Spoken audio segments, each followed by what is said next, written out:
It's easy to brag about your positive qualities and your kids' achievements. That's what I was doing last week. Everybody knows how to brag on their kids, right?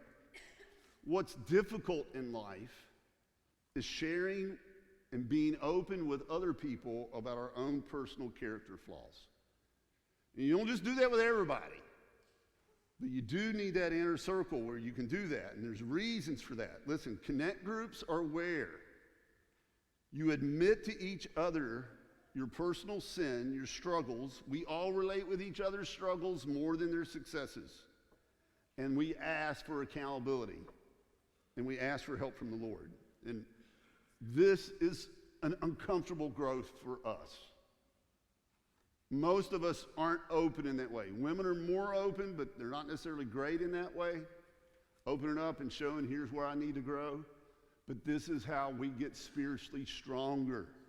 How do we do it? Here it is. Listen, when you confess your sin, it begins to lose its power over you. I've had a half a dozen guys in the last 3 months come to me and say, Pastor Steve, I need you to pray for me. I'm struggling.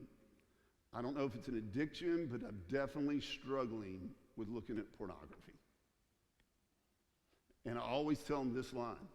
Now that you've confessed your sin, it will begin to lose its power over you. There's still other things you do. There's still accountability that needs to take place.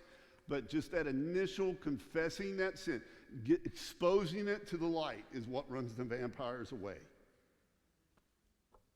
And when we look at previous weeks, what we've been studying about in the book of Genesis, we have zero evidence that Abraham ever confessed to Sarah, I'm sorry for what I did with you and Pharaoh in sending you to his house. We have no evidence that Abraham ever went to Isaac and said, man, let me tell you what, coming out of our family, we worshiped a God of deceit. This is just something that our family struggles with. It's something that I struggle with. No evidence of that. Not a confession. Not an admission that he even made a mistake. There's no evidence that Isaac ever shares the family struggles with deceit generationally. No confession to Rebecca. I'm sorry I did what I did. I know that's something that I struggle with. We don't see any of that. And listen, the boys are old enough to see it. So when Isaac has these 2 children of his own and his wife, and he's making his sins of deceit, and they're watching it, how do you think that affects his relationship with Rebecca? How do you think that affects the boys looking at him from a spiritual standpoint? I mean, we all, do we not? Every parent's dream is for their kid to be more spiritual than they are. Is there any parent in here that says, man, I hope my kid's just a little more sinful than I am? Nobody hopes that for their kid. But part of the reason that they don't go to another level is because we don't admit to them where we struggle. And the things that they're just going to pick up on subconsciously because we evidence those things in our lives. So how's it going to affect Rebecca? How's it going to affect Jacob and Esau, this generational sin of deceit among their family? How's it going to affect them? Okay? So we'll go back here in our Bible to where the boys are born, the 2 twins. The Lord said to Rebekah while she was born in Genesis 25, verse 23, says, 2 nations are in your womb, and 2 peoples from within you shall be divided. The one shall be stronger than the older, and the older shall serve the younger. And that's usually opposite. Usually the firstborn, it's going to be the leader of the family, that's going to take care of things in the family, be the responsible one, that's going to get the majority of the inheritance, that's going to get the birthright. The birthright is a double portion. Usually that's what happened. He said it's not going to happen that way. What do I mean by that? If I have 2 kids, that means the oldest is going to get a double portion. So they will get 2/3 of my money when I die, okay? That means they should get like $10, okay? They should get 2/3 of my money, and then my second born should get 1/3 of my money. So one gets 10, the other one gets 5. If I have 3 kids, which I do, that means I'm going to divide it up 4 ways. My oldest, as a birthright, will get 50% of my property, and the other 2 will share 1/4 of my property. And then so on and so on. However many kids you have, you divide it up one more, and the oldest gets a double portion. Do y'all follow that? The reason they get that double portion, though, is just not because they're the favorite. It's because it's an understanding that the oldest is in charge of taking care of grandpa when he's old. Like, you get my house, but part of you getting my house is you got to move in with me into my house and take care of me when I can't take care of myself anymore. And some of you are like, man, I really don't want to do that. Well, here's the deal. They did it. It's kind of reverse of what happens when you're young, okay? Like, from 1 to 18, you need less and less care. The last 18 years of somebody's life, they need more and more care. And so you get a double portion of the inheritance, but you also get a very big responsibility with that, in that you got to take care of your aging parents. You get double the money, but you also get double the responsibility. Everybody follow that? And I'm not so sure that's not a good thing to practice even today, okay? Is that the oldest, you can defer that to someone else, but whoever takes on more responsibility of taking care in the old age probably should have more financial reward for that, okay? Now, when the boys grew up, Jacob and Esau was a skillful hunter, a man of the field, while Jacob was a quiet man dwelling in the tents. Now, remember what Esau's name means. His name means red. That's his nickname, Red. And then Jacob, his name means trickster or deceiver. That's the name that he was given because he was pulling his brother's leg when they came out of the womb, okay? Isaac loved Esau because he ate of his game. Like, they were hunting buddies. Jacob didn't like hunting. It'd be like saying Jacob doesn't like sports.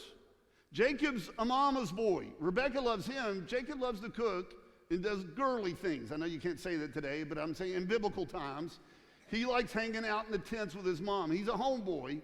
Esau's a man's man. And Isaac's like, yeah, that's my boy, all big and strong. He can whip anybody in town, kill deer, eat a lion, whatever he wants to do. That's Esau. Those are the two guys, okay? Now, once when Jacob was cooking stew, Esau came in from the field and he was exhausted. Much like when I go hunting, didn't get anything, okay? So here he is. He comes in. He's a big old man. He comes in. There's little brother Jacob there. He's cooking some food, and he's like, man, I need something to eat. And so Esau said to Jacob, let me eat some of that red stew, for I'm exhausted. Therefore, his name was Edom, like that red stew. Like that's what Edom means. It also means red. And Jacob said, well, sell me your birthright now.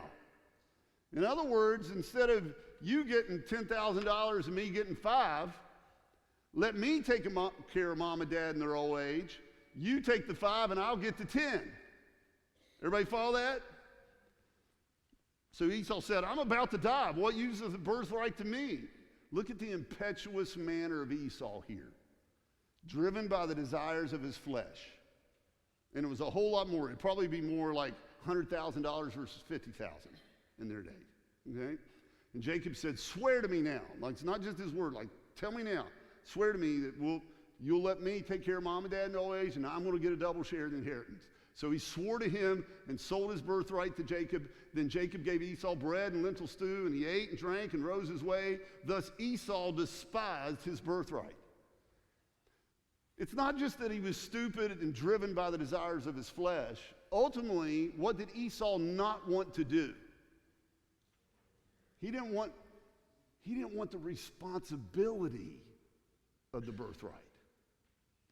Listen, with every blessing comes a responsibility. If God's blessed you anything, to whom much is given, what?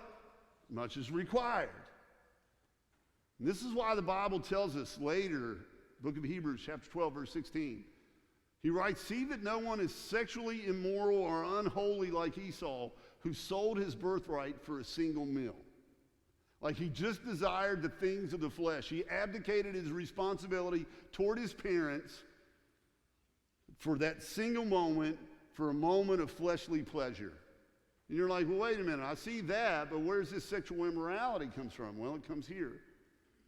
Chapter 26, verse 34, it says, when Esau was 40 years old, he took Judith, the daughter of Beeri, the Hittite, to be his wife, and Basemath, the daughter of Elon, the Hittite. Like he's got two wives. Neither one of them followers of God. And they made life bitter for Isaac and Rebekah. You remember what we talked about just a few weeks ago? Number one thing, if you're a parent, if you're a godly parent, the number one thing that you want for your child is what? To marry a godly spouse. And not only did Esau go out and get one ungodly woman, he had two. And it made Isaac and Rebekah sick to their stomach. That's what it made life bitter. It literally makes them sick to their stomach. It made them want to puke. And that's what can happen when you have in-laws with bad relationships, because you can't get out of those relationships. They're family, but you know it's going to be awkward for years to come. You know there's going to be more and more pain as a result of a child not marrying someone that loves the Lord. It's constantly going to cause conflict. And this is one of the ramifications of what Isaac did. How can Isaac stand up and say, hey man, you need to take the moral high ground, Esau, when Esau just watched him a few years before try to pimp out his mom? This is what happens when we don't live or model that before our children. So this is what I want to share with you. What's going to happen because of all those seeds that Abraham sowed into his family, all those seeds that Isaac sowed into his family, all those seeds that even Rebekah, she chimed in, Sarah chimed in, sowed into their family. What's going to happen to the webs we weave when we choose to deceive? The Bible tells us right here. Now, I got a lot of verses I'm going to run through without very much commentary. The story just tells itself. It says, when Isaac was old and his eyes were dim so that he could not see, he called Esau, his older son, and said to him, my son, he answered, here I am. He said, behold, I am old. I do not know the day of my death. Now then, take your weapons, your quiver and your bow, and go out to the field and hunt game for me, and prepare for me delicious food such as I love, and bring it to me so that I may eat, that my soul may bless you before I die. Now, you might read this and not realize what Isaac is saying, but let me just do a quick interpretation for you. What he's saying is, I know you sold your blessing and your birthright to your brother, but I'm going to give you 2/3 of the inheritance anyway. I know you gave your brother your word, but ultimately it's up to me to say who I want to give my inheritance to, who I'm going to write in my will, and how much I want to write in my will. So this is what I'm going to do. I'm going to bless you and give it all to you anyway. Why? Because I can. So ignore what words you gave your brother. I'm going to give you the blessing anyway. Now, Rebekah was listening. Remember, Jacob's his mama's boy. Rebekah's listening when Isaac spoke to his son Esau. So when Esau went to the field to hunt game and bring it, Rebekah said to her son Jacob, I heard your father speak to your brother Esau. Bring me game and prepare for me delicious food that I may eat it and bless you before the Lord I die. I heard your dad tell him that. Now therefore, my son, obey my voice as I command you. Go to the flock and bring me 2 good young goats, so that I may prepare from them delicious food for your father, such as he loves. And you shall bring it to your father to eat, so that he may bless you before he dies. But Jacob said to Rebekah, his mother, behold, look, Mom, my brother Esau is a hairy man, and I am a smooth man. Perhaps my father will feel me, he'll rub my skin, and I shall seem to be mocking him and bring a curse upon myself and not a blessing. Like he recognizes, if my dad catches that I'm trying to deceive him here, this could end up really bad on me. Not only will I not get 1/3 of the inheritance, I may not get any of it. And the mother said to him, man, watch your words. Let your curse be on me, my son. Only obey my voice and go. Bring them to me. Now at this point, Jacob is at a decision point. Whew, this is big. Listen to what I'm telling you, man. Everybody in this room, I am giving you a word from the Lord right now. Every single one of you, listen to what I'm communicating. There will be, I'm saying this from a man in his early 50s. I learned this thus far. I know I still have more choices to make in the future. There will be a few times in your life when you will be presented with a choice, and the result of that choice that you make over a few seconds or just a few minutes will affect you and your loved ones for the rest of everyone's life. I'm going to say it again as a prophetic warning to you, straight from the scriptures. There will be a few times in your life when you will be presented with a choice, and the results of those few seconds or minutes will affect you and your loved ones for the rest of their lives. This is that time for Jacob. This is that time for Rebekah, his mother. Do I sin like these people or this person is encouraging me to sin? Do I justify unethical behavior to get what is rightfully mine? That's easy to do. Do you hear what I'm saying? I'm speaking from personal experience here. You know you're right. You know, in this case, Jacob knows, I'll do a better job of taking care of mom and dad than Esau will. Jacob knows, like Esau gave me his word, I'd get that birthright. My daddy knows it belongs to me. But instead of trusting God to work it out in his time according to the prophecy that was made of Jacob when he was born, he decides, his mother decides, we're going to take matters into our own hands and deceive who we need to deceive. We're going to alter the paperwork. We're going to change things up. We're going to cut a corner. Here's the question. Listen. In the time when we think nobody else is going to know, will I respond with integrity when given the choice to not do so? What if I don't think anyone will ever find out? Or even by the time they find out, I will have gotten away with it. I guarantee Rebekah justifies this because of her dislike for her daughters-in-law. Can't you just see her thinking this? Like, I hate these two daughters-in-laws of mine. I can't imagine them taking care of me in my old age. They're going to stick me over in a corner and just give me broth every day. Like, nobody's going to these women aren't going to take care of me. This is going to be miserable. Therefore, I'm going to teach my son to deceive my dad. Moms, do you ever say this? Maybe not to this extent, but do you ever say to your children, hey, don't tell your daddy about this. This will just be between me and you.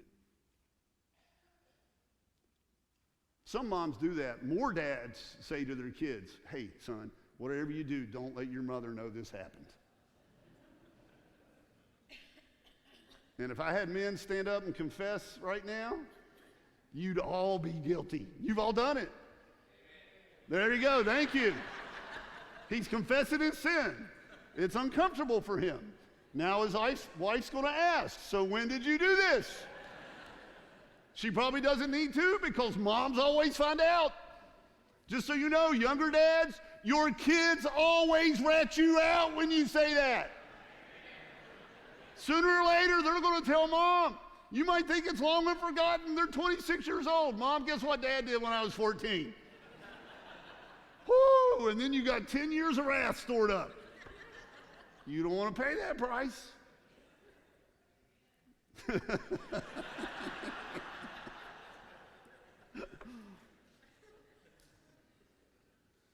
Now watch Jacob, man. Listen, he doesn't want to get caught. He doesn't want to get in trouble, but there's nothing inside of him from the Holy Spirit telling him to stop. He's not saying, man, this wouldn't be right by my dad. This would be a lie, Mom. He didn't say any of that. He's like, man, what if I get caught? And listen, if you're just worried about whether or not you're going to get caught and do it anyway, that's how the devil's going to deceive you, thinking you're going to get away with it. If the Holy Spirit isn't speaking to you and you say you need to do the right thing because this is who God is, this is who Christ is, you're a Christ follower, This will be best for you in the long run to do. Don't do it just because you should. Do it because it is best for you. It is always best for you to handle things the biblical way. Do you follow that? Always best for you and everyone involved. So here it is. So he went and he took them and he brought them to his mother, and his mother prepared delicious food such as his father loved. Then Rebekah took the best garments of Esau, her older son, which were with her in the house, and he put them on Jacob, her younger son. And the skins of the young goat she put in his hands and on the smooth part of his neck.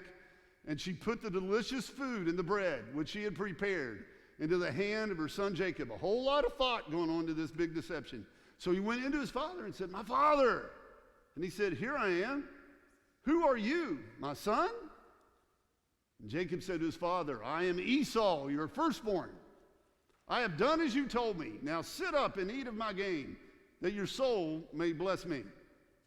But Isaac said to his son, "How is it that you have found it so quickly, my son?" He answered, "Because the Lord your God granted me success." Oh, now you brought God into it. Then Isaac said to Jacob, "Please come near that I may feel you, my son, to know whether you are really my son Esau or not." Like Isaac thought something was up. Remember, he's half blind, he can barely hear. So Jacob went near to Isaac his father, who felt him and said, "The voice is Jacob's voice, but the hands are like the hands of Esau." And he did not recognize him because his hands were hairy like his brother Esau's hand. So he blessed him. "You get the inheritance." He said, "Are you really my son Esau?" Before he just starts blessing him all over, he answered, "I am." Then he said, "Bring it near to me that I may eat of my son's game and bless you." And so he brought it near to him, and he ate, and he brought him wine, and he drank. Apparently he drank a lot. Then his father Isaac said to him, "Come near and kiss me, my son." So he came near and kissed him, and Isaac smelled the smell of his garments and blessed him and said, "See, the smell of my son is as the smell of the field that the Lord has blessed. May God give you of the dew of heaven and of the fatness of the earth and plenty of grain and wine. Let people serve you and nations bow down to you. Be Lord over your brothers. And may your mother's sons bow down to you. Cursed be everyone who curses you, and blessed be everyone who blesses you." It's the same blessing that God gave to Abraham. It's the same blessing that God gave to Isaac, and now it's the blessing being given to Jacob. As soon as Isaac had finished blessing Jacob, when Jacob had scarcely gone out from the presence of Isaac his father, Esau his brother came in from his hunting. He also prepared delicious food and brought it to his father, and he said to his father, "Let my father arise and eat of his son's game, that you may bless me." His father Isaac said to him, "Who are you?" And he answered, "I'm your son, your firstborn, Esau." And then Isaac trembled very violently and said, "Who was it then that hunted game and brought it to me and ate it? And I ate it all before you came, and I have blessed him. Yes, he shall be blessed. He's the one going to get the inheritance." And this is what I want to share with you. Like, you can't unring a bell. Like, I even asked in this story, like, why didn't he just go back? At some point, Isaac just realized, you know what? I'm tired of the lies. I'm tired of the deceit. My kids have seen this in me. That's it. Like, I'm just fighting against the will of God here. I'm not going to switch it up. I'm not going to give it back to you, Esau. It's not going to change. So as soon as Esau heard the words of his father, he cried out with an exceedingly great and bitter cry and said to his father, "Bless me, even me also, my father. Like, at least let us split it." But he said, "Your brother came deceitfully, and he has taken away your blessing." I'm not going to go back on this, Esau. I've been fighting this long enough. It is what it is, son. And Esau said, "Is he not rightly named Jacob? Deceiver, one who pulls the legs. For he has cheated me these 2 times. Now, did he cheat him the first time? No, he gave it up on his own. He took away my birthright, and now behold, he has taken away my blessing." And then he said, "Have you not reserved a blessing for me?" And Isaac answered and said to Esau, "Look, I have made him lord over you and all his brothers, and I have given to him for servants, and with grain and wine I've sustained him. What then can I do for you, my son? Like, I gave him my word. But Dad, you were deceived when you did it. Doesn't change the fact that I gave him my word. I've learned my lesson. I am not going to go back on what I promised him, even if he didn't go about things the right way. Now, Esau hated Jacob because of the blessing with which his father had blessed him. And Esau said to himself, the days of mourning for my father are approaching, like my dad's going to die soon. And then I will kill my brother Jacob, and then I'll get everything. But the words of Esau, her oldest son, were told to Rebekah. So she sent and she called Jacob, her younger son, and said to him, look, your brother Esau comforts himself about you by planning to kill you. Now, therefore, my son, obey my voice. Arise and flee to Laban, my brother, in Haran. That's his uncle. And then Rebekah said to Isaac, I loathe my life. You want to know why I did what I did? Here's why I did what I did, Isaac. It doesn't make it right, but here's why I did what I did. I loathe my life because of these Hittite women, because of my daughters-in-laws. If Jacob marries one of the Hittite women like these, one of the women of the land, what good will my life be to me? I just soon die than my child married a pagan. And then Isaac, he said, I get it. I understand.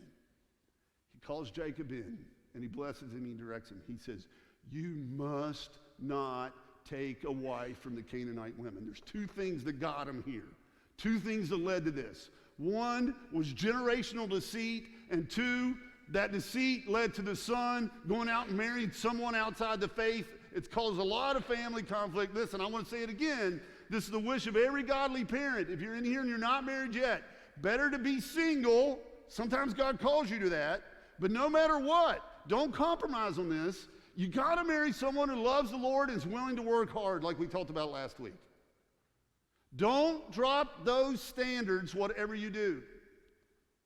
So Isaac says to Jacob, go to Padan Aram, to the house of Bethuel, your mother's father, and take as your wife from there one of the daughters of Laban, your mother's brother. Like, I'd rather you marry a cousin than marry an unbeliever. And in Tennessee, that's still legal.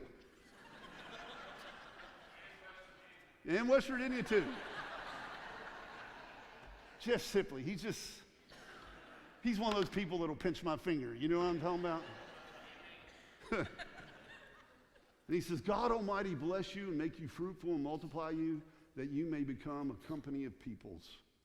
May he give you the blessing of Abraham to you and your offspring with you, that you may take possession of the land, your sojournings, that God gave to Abraham. And thus Isaac sent Jacob away, and he went to Padan Aram to his uncle Laban. But here's what I want you to see. Listen, close with this thought.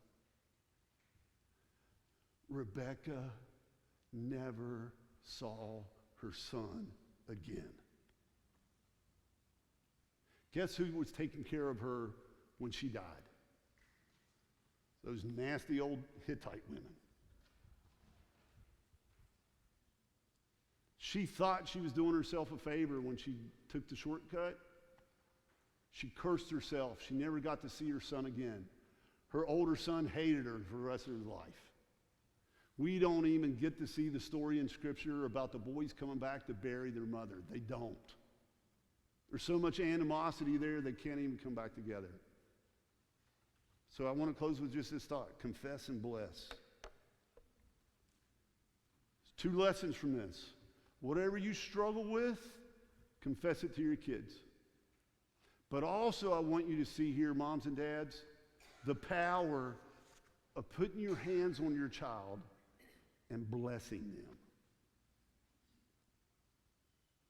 Of going to your children, and I encourage you to bless them. It doesn't need to be a one-time act right before you die. This is something Dee and I did every night. We would touch our kids, especially when they were young, and we would pray blessings over them. May this be true of Titus. God, may this be true of Jonna. God, may this be true of Lucas.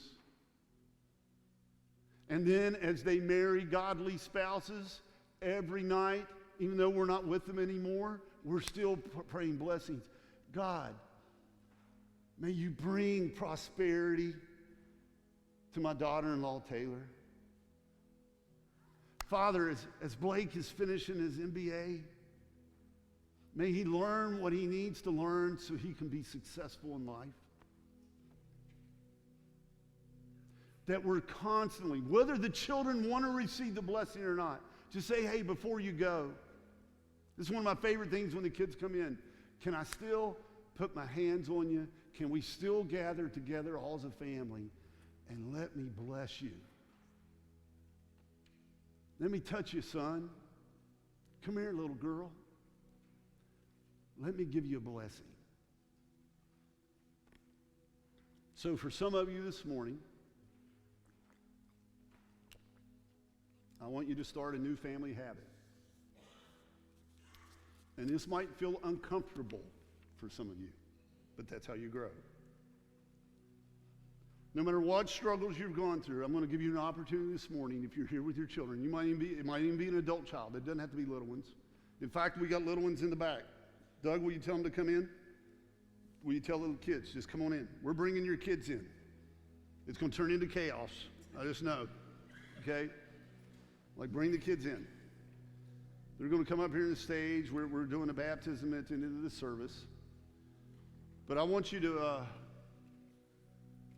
find your kids, and I want you to bring them to the altar. I want them to remember this. I want you to find your kids, and I want you to bring them to the altar. And I want you just to open a conversation. You don't have to share everything now. But I want you, especially dads, if you're here with your kids today, I want you to say, hey, here's where I don't want you to be like me. Dads, when's the last time you've confessed to your children what you do poorly? Here's what we struggle with in our family. If you're not already having these conversations, this morning's the opportunity for you to do that. And then after you say that, I want to pray together. If your kid's in the room, like, just put your hands on their shoulder and just say, I want to bless you right now. And this is what I want to be true of your life. Even pray over them right now. One of the most important prayers. We pray this all over all our kids. God's given us this. This is a prayer my mother was praying for me even before I was born. God, may Stevie marry a godly woman, and then may all their children marry godly spouses, so that I have great-grandchildren that are raised in the way of the Lord. My mom was praying that right after she got saved. So pray over them. Someday, Lord, I'm praying that if you bless them to get married, that they'll find somebody that loves Jesus. Pray that over your kids if they're here in the room today. We're going to do this again next service. So let's bring our families to the altar. You might just be here with your spouse and just you want to pray a blessing over your husband, a blessing over your wife. Just come to the altar and confess and bless.